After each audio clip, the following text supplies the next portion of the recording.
Imagine a big explosion as you climb through 3,000 feet.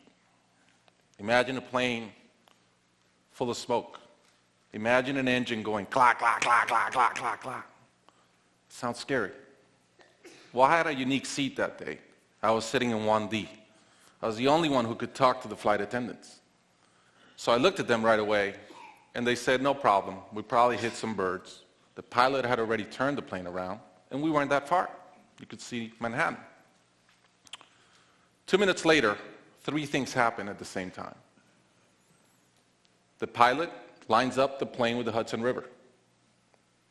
It's usually not the route. He turns off the engines. Now imagine being on a plane with no sound. And then he says 3 words, as unemotional 3 words as I've ever heard. He says, brace for impact. I didn't have to talk to the flight attendant anymore. I could see in her eyes, it was terror. Life was over. And I want to share with you 3 things I learned about myself that day. I learned that it all changes in an instant. We have this bucket list, we have these things we want to do in life, and I thought about all the people I wanted to reach out that I didn't, all the fences I wanted to mend, all the experiences I wanted to have and I never did. As I thought about that, later on I came up with a saying, which is, I collect bad wines. Because if the wine is ready and the person is there, I'm opening it. I no longer want to postpone anything in life.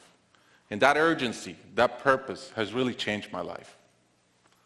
The second thing I learned that day, and this is as we clear the George Washington Bridge, which was by not a lot,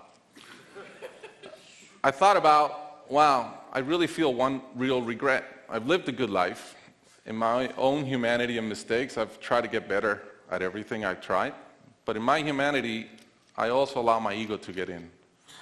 And I regretted the time I wasted in things that did not matter with people that matter. And I thought about my relationship with my wife, with my friends, with people. And after, as I reflected on that, I decided to eliminate negative energy from my life. It's not perfect. It's a lot better. I've not had a fight with my wife in 2 years. It feels great. I'm no longer trying to be right. I choose to be happy. The third thing I learned, and this is as your mental clock starts going 15, 14, 13, you can see the water coming. I'm saying, please blow up. Right? I don't want this thing to break in 20 pieces like you've seen in those documentaries. And as we're coming down, I had a sense of, wow, dying is not scary. It's almost like we've been preparing for it our whole lives. But it was very sad. I didn't want to go. I love my life. And that sadness really framed in one thought, which is, I only wish for one thing. I only wish I could see my kids grow up.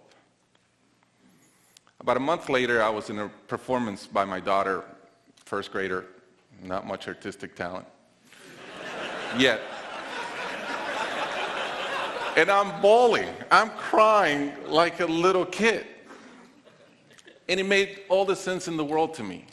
I realized at that point, by connecting those 2 dots, that the only thing that matters in my life is being a great dad. Above all, the only goal I have in life is to be a good dad. I was given the gift of a miracle, of not dying that day. I was given another gift, which was to be able to see into the future and come back and live differently. I challenge you guys that are flying today. Imagine the same thing happens on your plane, and please don't. But imagine, and how would you change? What would you get done that you're waiting to get done because you think you'll be here forever? How would you change your relationships and the negative energy in them? And more than anything, are you being the best parent you can? Thank you.